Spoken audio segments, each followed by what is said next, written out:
Hello everyone and welcome back, hope you're having a great day and we're all doing well. I'm the R6 lore guy and here is the lore of the Year 9 Season 3 Battle Pass for Operation Twin Shells. Now this Battle Pass lore is quite interesting. We have a lot of talk of Nighthaven, specifically Osa, who seemingly wants to work with Rainbow again. And as well as this, it seems like Kure is taking more of a unofficial leadership role. Not necessarily saying she is going to be the next 6, but there's a lot of interesting stuff in here. So if you're going to enjoy this video, then be sure to hit that like button and consider subscribing if you haven't already, since we're trying to hit 200,000 subscribers. And without further ado, let's get into this video. So of course, this current point in the lore, we've had Dokkaebi and Skopos infiltrating the Keres Legion hideout in Greece. The Keres Legion, of course, who Deimos was working for, but they've taken Deimos and it still seems like the Keres Legion are still operating fine. So the big fight right now is against who the Keres Legion are and how to stop them. So let's start off with the little story tab for the Battle Pass, titled Revenant. And this is from Kure, aka Skopos, and she says, I read the Deimos interrogation briefs on the flight to Hereford. Gustav asked him if he expected me to ignore the protocol in 2012 and run into that building or stay behind. He refused to answer. How am I supposed to look at Bogart's boys in the eyes now that I know how he died? What about Gerald's daughters now that I know he's alive? I can't let him stay in my head. The Global Security Alliance Council is breathing down Rainbow's neck, and if I can't get this team straightened out in time.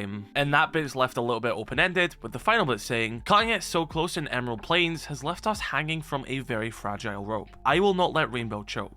The fight's not done. So that is the initial story bit where we learn that Deimos' daughters are still alive. We didn't really know the situation of his family, who clearly think he's been dead for like over a decade, which is crazy. And it seems like the rest of this battle pass, a lot of the dialogues which happened in it is with Kure now at Hereford. But yeah, there's a lot about the Global Security Alliance Council breathing down Rainbow's neck. Of course, we know Aurelia's involved with that as well, making her appearance back into the lore. And we also have a little bit of mention of the white masks in this battle pass, which you'll see in a minute. But yeah, it seems like Kure is sort of coming in where the team has no 6 and not necessarily becoming 6. She could, but she's sort of looking at them and saying like, right, we really need to sort something out here. But I wouldn't be against her becoming 6 potentially. Right, let's start looking at some of the little lore descriptions from this battle pass. The first one we have here is from Deimos himself, and he says, what I remember most about Bratislava was the smell. Kure still doesn't eat meat, does she? Which is an extremely dark little comment if you actually know what the Bratislava thing was, which we're yet to see more of. But what we know from the cinematic of when Deimos was revealed to be Gerald Morris was that there was an explosion in a nursery there. So that's a really dark thing for Deimos to say if you can put that together. But we know that was a massive thing for, I guess, Gerald to sort of change his ways and realize that nothing is being done. When there's a nursery being bombed, he's like, well, Rainbow is kind of just not doing anything and nothing's going to change. So that's why he went down his path. But yeah, that is a wild thing for Deimos to say. We have another mention of what happened in Bratislava with this one by Kure herself, and she says, I knew I was home again when I saw the Bratislava memorial wall at Hereford. That day left a deep scar on Rainbow. Again, this is highlighting how, I guess, impactful of an event this was, I guess, because it was a nursery, you know, the victims implied with that and everything, and it seems like Rainbow didn't succeed that day. Again, this is probably an event we'll begin to learn more of as time goes on, but it does seem to be quite a big thing, especially for Gerald Morris's arc and a big dark day in Rainbow, like what Skopos was saying. We have another one by Deimos talking to Kure, and he says, controlling tin cans on legs. Is that what being a soldier is to you now, Kure? Taking a dig at her new way as she operates as a soldier, which is quite a crazy thing for him to criticize her for, especially since he was the one who led her down that path. She wouldn't be controlling tin cans on legs if it wasn't for him. That is a result of Gerald's actions. We have one by Kure as well, giving us a little bit of insight about her life being restricted to a wheelchair now, saying, my first civilian counselor, Guy, was a wheelchair user too. He gave me hope that my life wasn't over. It was just starting. Giving us a good look into her perspective and mindset, especially compared to Deimos, where he's seemingly trying to drag her down a little bit and kind of get into her head. Now this one seems to be another one of those group sessions, this time with Fenrir, and Kure says, Ares had 2 sons, one of which was Deimos. You wouldn't happen to be the other brother, would you, Svensson? And the son she is referring to is Deimos' brother Phobos, who is the god and personification of fear and panic in Greek mythology. mythology, which fear is a big thing to do with Fenrir's story, and of course he did work for Deimos, although he was exploited, but he is now in Rainbow, and a lot of people don't actually trust him, and I wonder if this is Kure sort of laying out her groundwork of, I don't know if I trust you, and sort of like pressing him on stuff. And of course, with Fenrir being from Norse mythology, could this Greek mythology connotation be his true motive and identity? I do think it is still quite interesting that even like a year after Fenrir's been out now, he is still getting pressed by operators and people still don't seem to fully trust him, which makes sense. I don't think a lot of people will trust him, maybe at all, ever. So a good little insight by Kure there. This next one is by Grim, and we get a few insights into a lot of Nighthaven operators as well, like I was saying at the start, specifically Osa. But Grim says, all this whining about Rainbow's problems is a waste of my time. If we're not going to take action, we should mind our own business. Now, one thing you have to remember is that Grim is the only operator who's never actually worked inside or with Rainbow. He wasn't present during Rainbow and Nighthaven's work together. And I am calling him an operator. Technically, the Nighthaven operators are called agents, so I'll try my best to refer to them as agents. But Grim probably feels quite disconnected from a lot of the Rainbow ops and anything that happens to Rainbow because he's never had a personal connection with them. Aruni, who's a Nighthaven agent, has a personal connection to operators. She's good friends with Thermite. A lot of the Nighthaven agents have a good relationship with Rainbow operatives. Grim doesn't really have anything to do with that, which I kind of like because he is sort of like the outlier in Nighthaven. Why should he care? Why should the other Nighthaven ops care? I think it gives Grim quite a good, unique position inside of Nighthaven and in the lore. Now, here we have one from Skopos talking to Grim, because there's a few in here of Kure talking to Nighthaven ops, I assume through Osa as well. Of course, if you've not seen my Skopos lore video, Osa was involved a lot in her story, especially with the robots. But this is Kure talking to Grim of Nighthaven, and she says, I hear Nook went dark not long after the two of you fought. You know anything about that? Which, of course, we have known for like a year at this point that Nook went on leave, but I wonder if she's like just completely cut herself off from everyone, and maybe Rainbow can't even reach her anymore. So that's why Kure's sort of pressing Grim, like, you know, do you know anything about that? Like,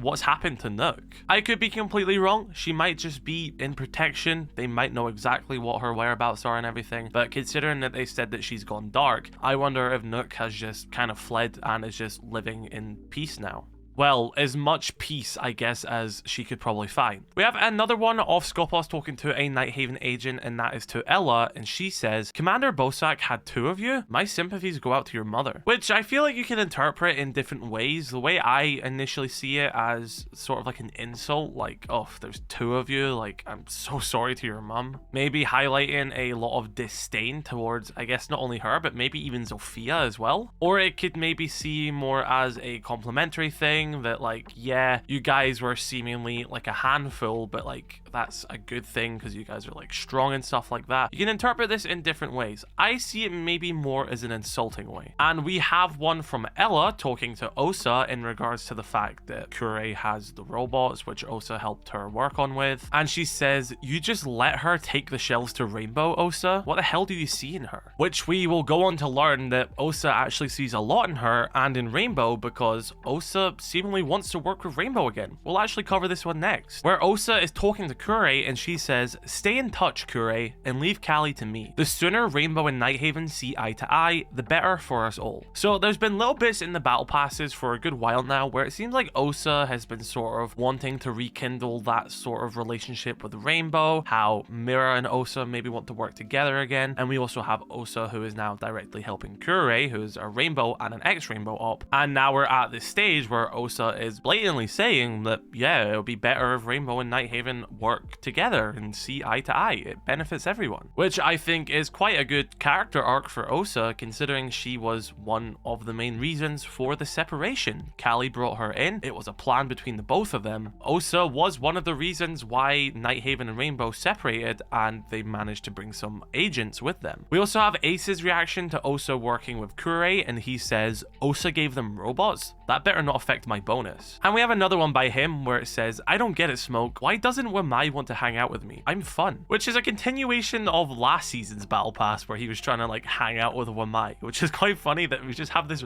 tiny little side story in these Battle Passes where Wamai just doesn't like Ace. And I think that's hilarious because, you know, Ace is meant to be sort of a prick. Like, he's meant to be self-centered and a bit selfish and loves himself a bit too much. And it seems like Wamai doesn't want anything to do with that. The next one is from Nighthaven agent Finka, and she says, I understand you're concerned about your armor, Rooney, but these kind of tests take time. Which has to do with the previous Battle Pass as well, where we learned that the prosthetics, which Arini has, her body is starting to reject them. Is this a hint at some potential changes coming in game to Arini, or is this going to be a sort of new explanation in the lore, some character development, and we could probably get like an elite skin out of it as well, where she has some new prosthetics. Finka also has something to say about Kure, saying, Skopos is an inspiration. I'd only wish we'd have more time with her when she was with Osa in the lab. So a bit of a different reaction which Ace and Ella had. Finka seems to be a bit more in the same mindset as Osa and sort of being like, yeah, like this, she's a great person to work with. And not really holding that rainbow grudge which others seem to be holding. We have one from Blitz which says, I love the eagerness of these new recruits. They ask so many questions. Which does seem to be referring to the new recruit system inside of Rainbow, specifically which was focused on in Operation New Blood, and how in that Battle Pass we also learned a bit of insight about how the recruits react to working alongside these operators. Blitz also has something to say about Kure, saying, Skopos is all work all the time until she's off duty. Then I can't even begin to keep up with all her dalliances. It's madness. This next one is by Brava, and she says, even after we took the money plane, the Keres Legion still seems so well funded. Where is it all coming from? Which is adding to this overall mystery of who the Keres Legion are, and they can seemingly operate without deimos, which we get a little bit on after this. But of course, Brava is talking about the event which happened when her and her cousin, Capitao, alongside viperstrike leader Habana, infiltrated Deimos' plane, which happened all the way back in Operation Commanding Force. So it seems like although they managed to get a hit on what was assumably millions and millions of dollars, didn't really impact them that much. Which for a sort of criminal organization would be a massive hit, but it sort of implies that maybe there's a bit more. We have another little bit by Capitao as well, and he says, I never got to talk to Harry about the torture. Galanos set up group sessions. It felt good to finally let it out. And he is of course talking about the torture which resulted in him losing his eye when he was captured. He was actually saved by Brava. That took place in something known as Operation Crushed Rock. But he mentions that Galanos has set up group sessions for these operators to talk and everything, and you'll hear more about these in this Battle Pass as well. So again, not necessarily being 6, but she's sort of taking these roles that Harry had. I wouldn't be surprised if she does evolve into this unofficial 6 role. The next one we have is by Kaid, and he is talking about the Keres Legion, and he says,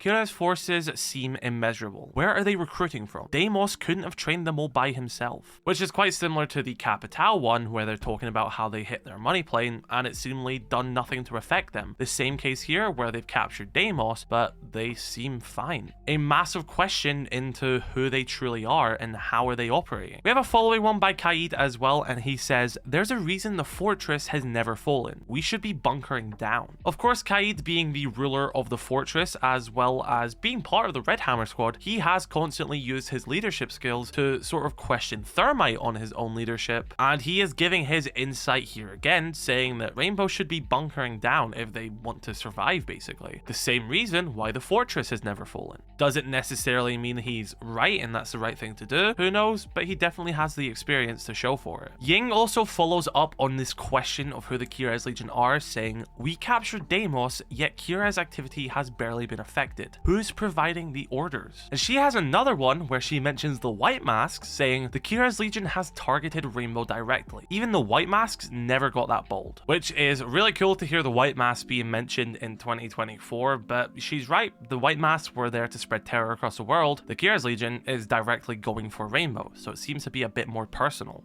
And again, this overarching question of who is training these people, who is funding these people, who is leading these people. Clearly Deimos isn't that. We have a little insight from Twitch saying, compared to the shells, I feel like I've just been banging rocks together all this time, highlighting the mechanical importance of Kure's robots and how impressive they truly are, with Twitch creating robots in her own right, saying how much of a true marvel those shells are. This next one is by Glaz, who is one of Kure's good friends, and he says 850 meters, 4-foot waves, 3 kills in 15 seconds, and no hostages lost. Galanos was already a legend before she joined Rainbow. And in this, he is referring to the year 2000 Mediterranean hostage crisis, which would be a huge reason into her recruitment into the original Rainbow roster. This next one by Mozzie says, they're assigning me to protect a council member in Greenland. I don't even own a winter jacket. So yes, after the Emerald Plains attack, where one of Rainbow's security member councils were being targeted, Rainbow have diverted operators around the globe to protect council members. We learn in one of the previous battle passes that Ayana and Amaru were being sent to protect council members in Peru, and it looks like Mozzie is going to Greenland, giving this fun little remark saying that he doesn't even own a winter jacket since Greenland is very cold. But Kure seemingly didn't find the lightheartedness in this, because we have the next one where it says, we have specialists in this unit that are burnt out, traumatized, and one just out of a coma. What makes Mozzie so fucking chipper? With a bit of Kure's personality clashing with Mozzie's. But yeah, big thing to take from this is Mozzie is now being based in Greenland to protect council member. Quite a good bit of world building, and I'd like to hear more about this. We have one from Kivera which links to this overall Keres mystery, and she says, what we uncovered at Chalet hints at very deep pockets, beyond all of our projections. We need more answers. So someone with a lot of money is funding the Keres Legion, especially with what Brava mentioned when they hit that cargo plane, done nothing, even though that was probably millions and millions of dollars. I wouldn't be surprised if there were politicians involved in funding the Keres Legion, especially ones from the Global Security Alliance Council, who are overlooking Rainbow, and Rainbow ops, like Mozzie, are protecting members of. Valkyrie talks to Cav in this next one, saying, Cav, I know you don't like to get personal, but Galanos is really helping the team with these sessions. It's worth a try, even just once. So yeah, Kure is sort of doing these sessions with everyone, and again, taking that sort of role which Harry had with his psychological reports and analysis. We have this one by Castle talking about Deimos, saying,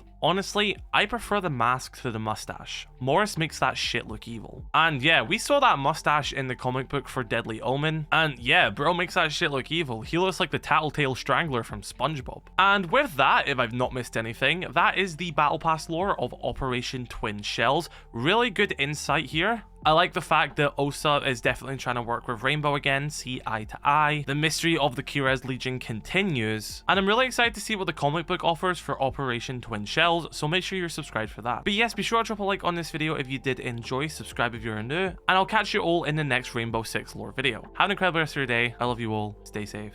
Peace.